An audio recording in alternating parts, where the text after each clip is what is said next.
Hi everybody, welcome to our session on the future generation. I'm Mary Hunter, former CEO of Columbus UK and for the past 12 months global CPO of Columbus globally. I'm honoured to be hosting our panel here this afternoon for the next generation. And just before I introduce everybody on the panel or ask them to introduce themselves, I just thought I'd share with you as we go through this, just a quick snippet on why or how should I say, because I'm going to ask each of the panelists, how did I fall into tech? And it was quite literally fall into tech. So the reason I support the next generation so much in my role and out there in the volunteering sector today is because there were no role models for me when I was trying to get into tech. And actually, I wasn't trying to get into tech. I was trying to get into accountancy. I wanted to be an accountant, but there wasn't that opportunity. And I saw an opportunity on a help desk and thought, I'll use that as a stepping stone. I'll use tech to get into accountancy. However, I never looked back. But being no role models out there, I love to make sure that there are a few out there today and I want to do my part. So that's how I got into tech. And as I ask each of the panelists today to introduce themselves, I'd like them to share with you, how did they get into tech? Was it chosen or was it by chance? So let's start then. Rachel Skelton, would you like to introduce yourself? Hi, I'm Rachel Skelton. So I'm a software engineer at Covey Insurance. I manage a team of apprentices, grads and interns as well. So I got into tech because I was about 15 years old and I wanted to build a website for a passion project, which was music. And I didn't know how to build a website. You know, my granddad was trying to help me build this website and I had no idea. So this is around the time where I had to choose what I wanted to do for college. And at that point, I saw IT software engineering. And that's how I got into it, really. I did that course and I absolutely loved it. So then I ended up going on to study at university, BSc computing. And ever since then, I've just never looked back and I've always had a tech role. Fantastic. Thanks for sharing, Rachel. Abigail, how did you get into tech? And tell us about yourself. Hiya, I'm Abigail Davis. Most people just call me Abby though. I work for the DVLA as an apprentice. So I'm actually only been there for 2 years. So I'm coming to the end of my apprentice at the moment. So the reason I got into technology was mainly because it was my favourite subject in school. So then I went to college and I did it alongside business and textiles. So I just really enjoyed it. It was my favourite one out of the three as well. But I knew I didn't really want to go to university the same traditional way that most people do. So that's when I actually started to look for a job. But at the time, I wasn't particularly looking for an apprentice due to the fact that I wasn't really aware of many that were available. So then that's how but then when I was looking for a job, I stumbled upon this apprenticeship and I'm just really pleased that I've completed it, to be honest. Fantastic. Congratulations on completing it as well. Amy, would you like to introduce yourself? Yep, thank you. So hello, my name's Amy and I work for a company called Worldline and we're a global payments company. So what got me into the technology industry was actually thanks to a non-technical role that was advertised 6 years ago. So Worldline around 6 years ago started doing project management apprenticeships and that was an area I really wanted to get into. So I applied and was successful. So in those 6 years, I've moved through different roles, none of them technical. I can't code to save my life. So I moved through, project office apprentice, junior project manager, and now I'm the head of business office at Worldline, and I lead a team of 8 people. So yes, that's how I got into technology, and that's a little bit about myself as well. Thanks, everybody. Okay, we have got a few questions lined up that we're going to go through with everybody, but if you'd like to post some questions for the panel, please do share them and we'll take them after these questions that we've got lined up ready for you. So my first question is for you, Rachel. Tell us, what are the biggest challenges you faced in the tech industry and how have you managed to overcome them? So one of my biggest challenges was one of the roles I landed after university, not straight after, so it was a couple of roles after university. I applied to be a junior software developer.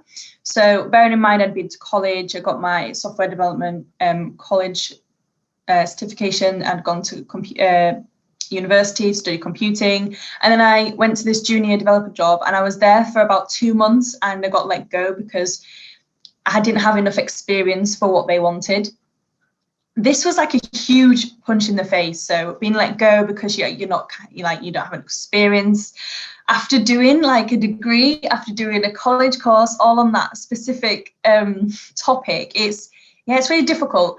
But the way I overcame this was at the time, I started to build a community around me in the tech industry. I was programming. I had restarted the Leeds front end meetup back up with a friend, and we were really building a community around us. So there's a massive community online. There's a massive community where we're based in Leeds, and I'm sure there is, across the UK with tech.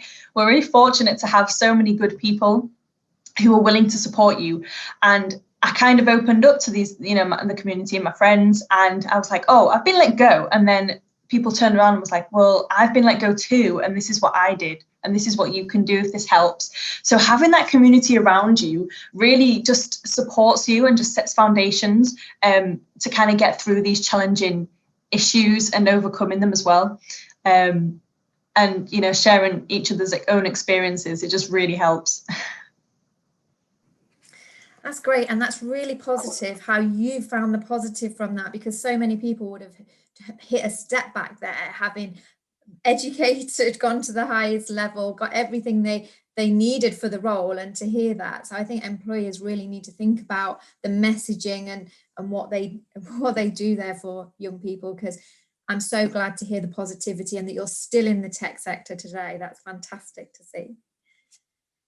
What are the most and least favourite elements of your current role? Abby, do you want to share that? Yeah, of course. So I would say my favourite aspect of my current role would be the fact that all the colleagues around me really are much older than me. So they've got experience, so much experience from their previous roles and knowledge that they just then share with me. So I'm learning different parts of my job from different people, and it's just expanding my knowledge even further. However, there is obviously a negative possibly to that as well. I wouldn't really say that there's any other negative to it. It's just the fact that because they are much older than me, and they actually, majority of them are male, I don't have the same social aspect as I did when I was in college with my part-time role.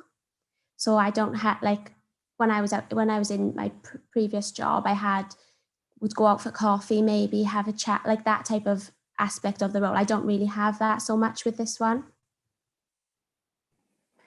Okay, so that's great advice for the employers to be more mindful about socializing and groups and how we can bring that forward for the younger generation to make sure that, we don't want you leaving the industry or leaving roles, and therefore making sure that we do give that opportunity.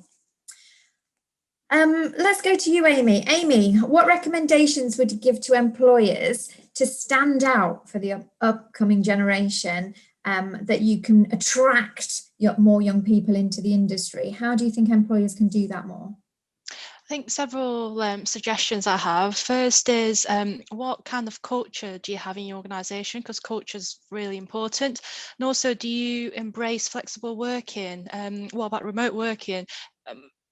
We're in the tech industry. We should be able to, have more remote working if necessary, and that way actually you attract people from further away as well. It's not just limited to certain locations anymore. It can be anywhere across the country. And also, what kind of work environment do you have? I think it's important to kind of embrace a more fun culture, kind of like what Abby said.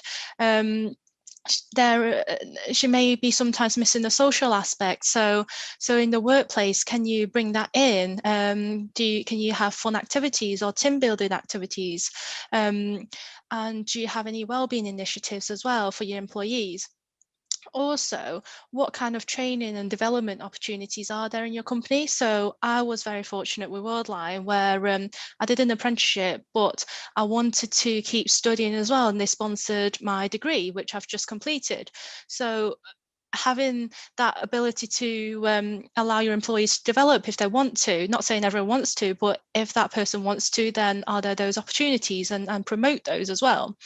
And kind of branching off that too, try and promote the fact that there are different roles in the technology industry. It's not just software developers or people who are technical. There are other roles in sales, in finance, and there's a variety there, and it's good to promote that and to attract different types of people into the industry as well.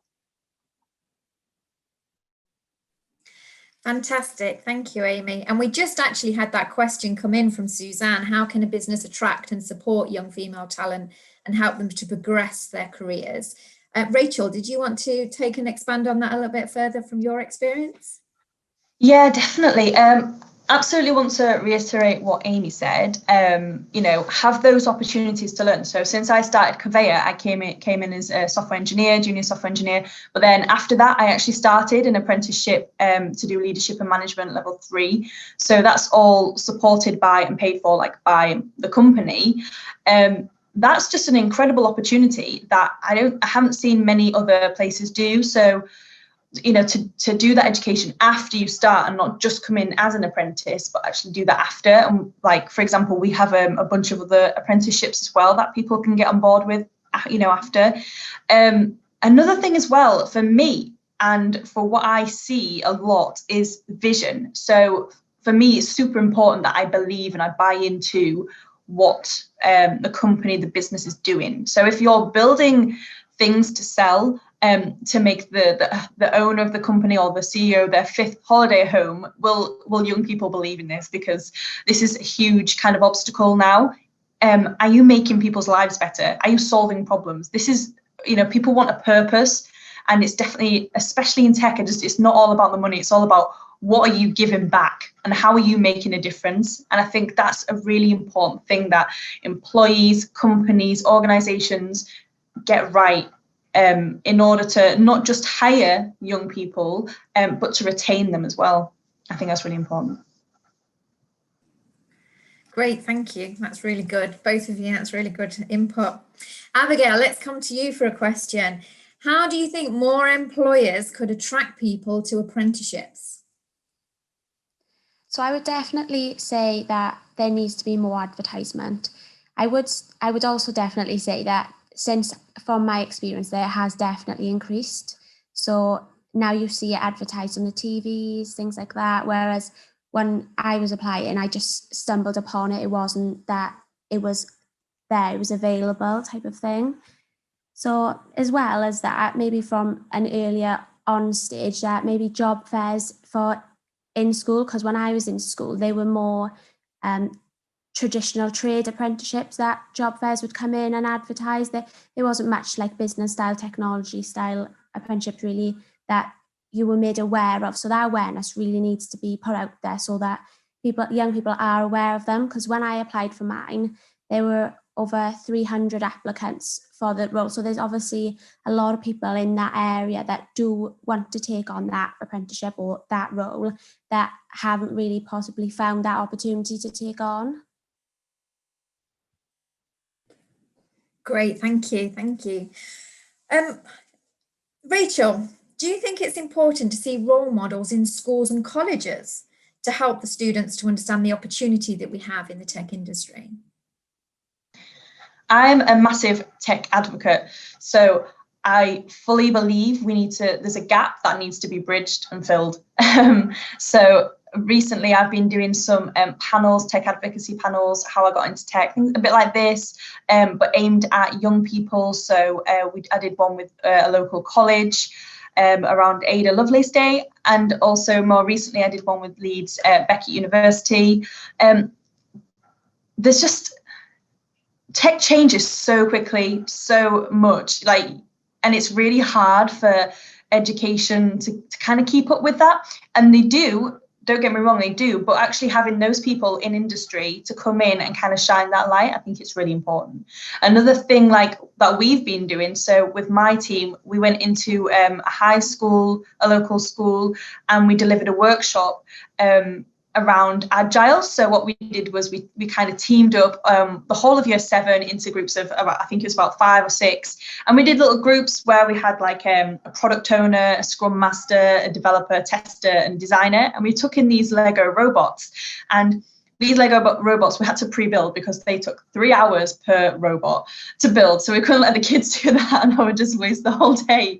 But what we did was we had little tasks such as the robot has to go around a figure of 8, and it was a coding exercise, but it was a drag and drop coding exercise. So it wasn't really difficult. It was a nice kind of simple way to show not only how cool Lego robots are, but how Agile works and how the industry works from like, and show it to young people. So I think workshops and panels, sector insight, things like that are really important within schools from people within the industry. Fantastic. And Amy, I know when we did our prep session, and this was a topic you had a lot to share on as well. Have you got some more to add to what Rachel said there? I agree with everything Rachel said, and I think when I was at school, it was slightly disappointing that we never really got anyone in school, invited into school to talk about technology and what's out there and what opportunities there are within the technology area. And I kind of got into technology because of the fact that that apprenticeship was advertised, but it wasn't that I was particularly looking to get into technology. And that's actually quite a shame because I don't regret it at all, and I absolutely love working in the tech industry. And I just wish that at school there were more opportunities to hear more success stories from people, to hear what people have done, to see, you know, real life stories, and to hear that will be really good. And so we've gone into schools before to kind of advertise what we do and the different roles we have, and people are very interested, and sometimes they're quite surprised at the different variety of opportunities there are in technology. And I think that's something that we should promote more. I absolutely agree. We've heard quite a bit today from STEMettes and other people, how they go into schools, and I think I couldn't agree more with you. We all need to take some responsibility there and to go into schools. We've got quite a few questions coming in now, so let's have a look. We have any of the speakers taken part in reverse mentoring? Have any of you been involved in reverse mentoring? So none of the panelists have. I will just share that I actually do have a reverse mentor myself, and I chose a graduate of a different ethnicity to myself, and also I chose a male. So when I chose my graduate in that way, I chose it specifically to be totally polar opposite to me, to give me insight that I would not naturally see myself from what I do and how I go out there. And I would strongly recommend that, because when I'm preparing for things, doing presentations, when I've delivered them, I take that feedback, I get that insight, and hopefully therefore I appeal to more people than I would have done ordinarily. But I would definitely recommend reverse mentoring in that way.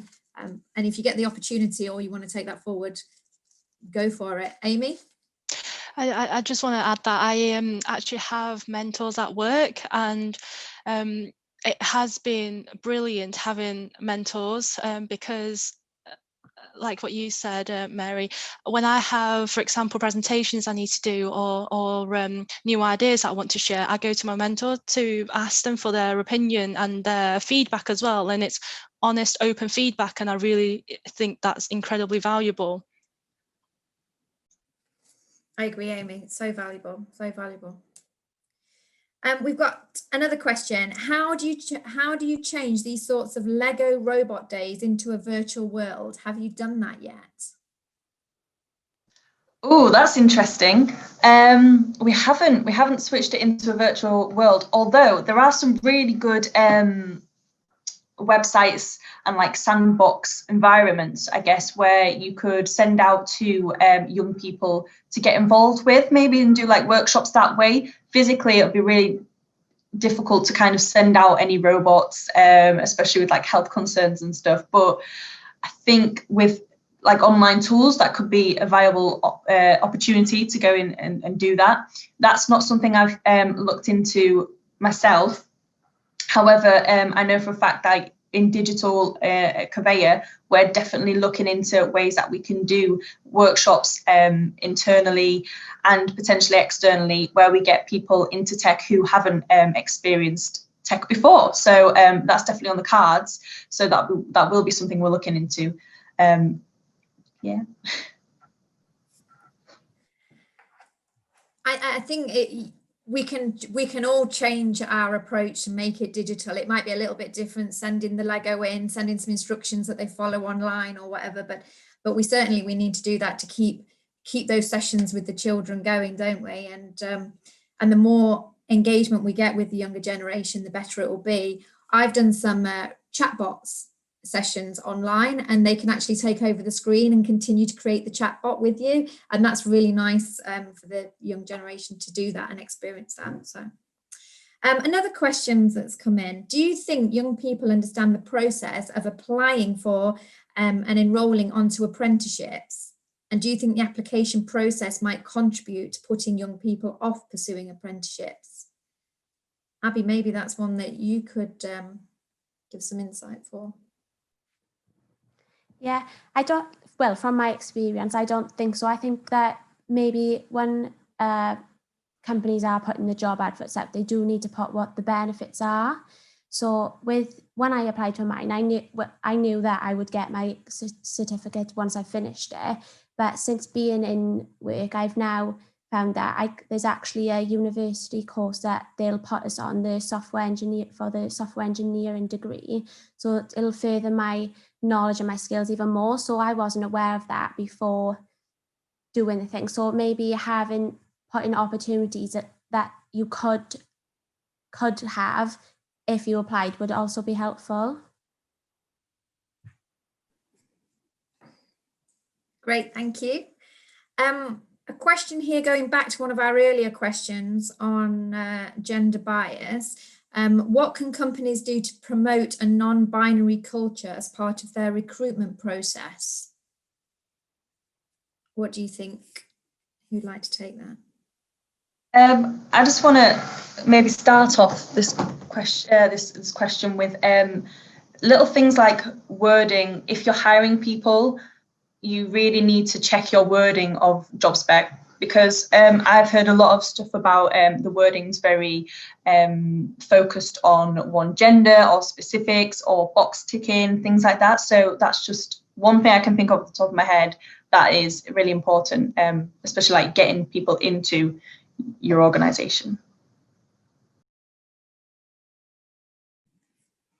Yeah, I agree, Rachel. Deborah talked about that last time, didn't she, in terms of transformational vocabulary, thinking about what we're saying and how we're saying it, and words are so important.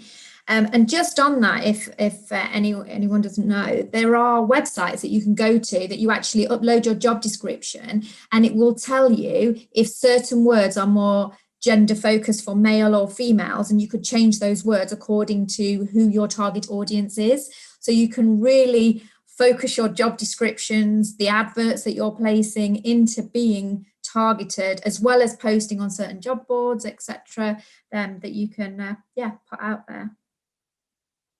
Right, let's have a look. I'm just scanning down the question panel, and I'm going to go back into chat if we have any more questions. We do have a question I was keeping till the end, but I'm going to go for it now. So if you have any more questions, please do pop them in the question window. But I'm going to ask each panelist to share with us their top tip and top takeaway for everybody who's here at the festival that you can take action on imminently. So what would be your top tip to support the next generation to coming into tech? What would you ask people to do, advise people of? Rachel, I'll go back to you first. Okay, for me, it would be build a community.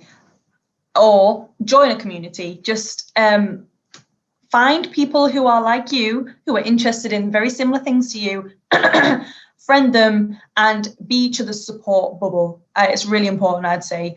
Another thing would be is school or your job title is not the be all end all of what you're doing. Do stuff outside of that, because you're not limited or restricted to your job title. And I think that's really important.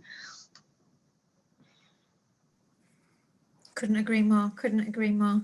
Amy?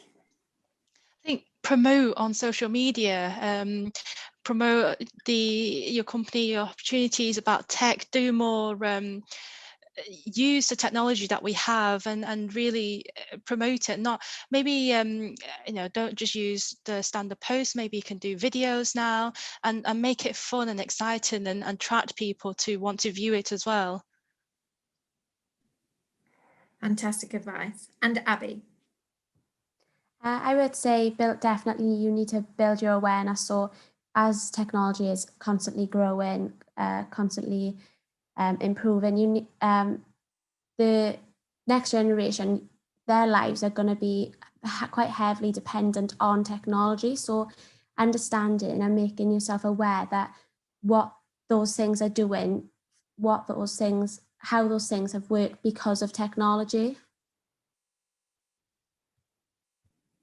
Fantastic, thank you. And we've got another question come in. This is a little bit similar to an earlier question in terms of experiencing any biases, whether it be that because of gender or because of age, and how have you dealt with that? Has anybody got anything they'd like to add on that? Amy? I think when I joined, I was straight out of school, finishing my A-levels. So I was the youngest person in the team and possibly one of the youngest people in the whole building. And that can be quite difficult when you're working with people who are much older than you, sometimes more than twice your age, sometimes near retirement. And a lot of times you won't have any issues with working with people of different age and gender, but you do have challenges where you, for example, if you are leading certain projects, etc., and you do need people to do work for you and with you, it can be quite challenging because you haven't really built that relationship yet, or maybe the respect hasn't been built yet. And why would someone who is more than twice your age want to listen to someone who is half their age?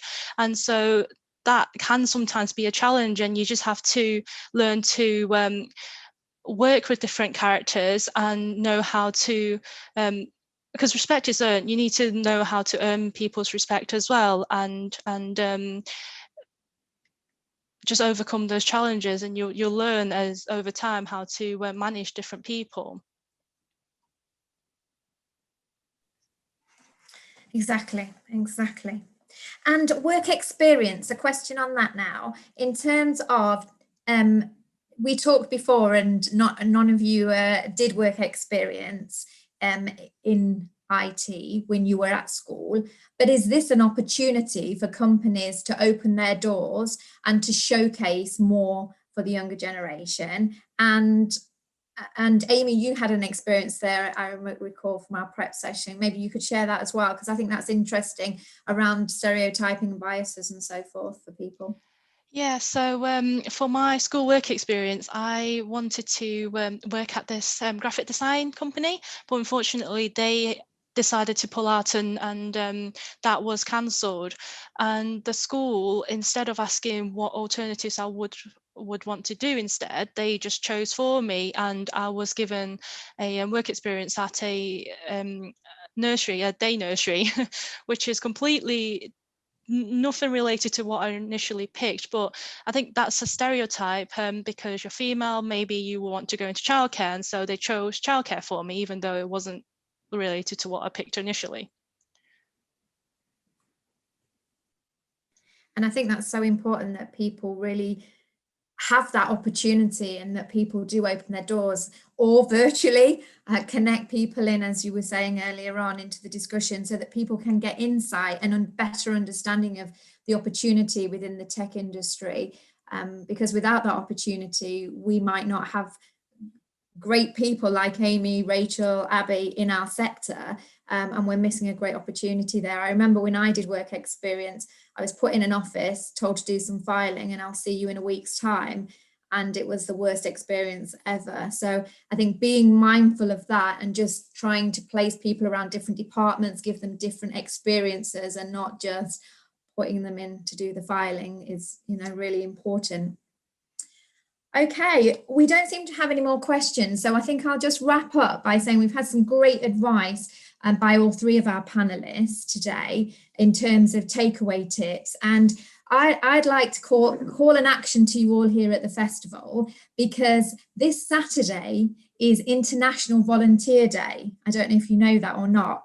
And ultimately, if we want to be a more diverse and inclusive industry, if we want to support the next generation, then we need to take responsibility. No one person can do it. We can't do it on our own. As much as each individual tries to do a lot and gives time, it's going to take an army of leaders like you. You're here to make a difference. And I ask, my request of you is that this week, you take action, a form of action that you are comfortable with taking.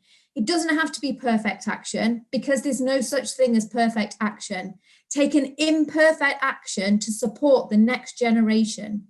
It could be to volunteer your time. We heard from the STEMettes that they need time to volunteer. It could be that you write a blog. It could be that you shoot a video and do a post. It could be that you commit, call some schools and take action to go into schools to educate the next generation in the huge opportunity that there is in there. It could be that you go talk to your boss. There's so many opportunities that if your boss would give people an hour, 2 hours over a period of time, depending on the organization you're in, that you could make a huge difference, that you could pull together a community like Rachel talked about to make a bigger difference to support the next generation.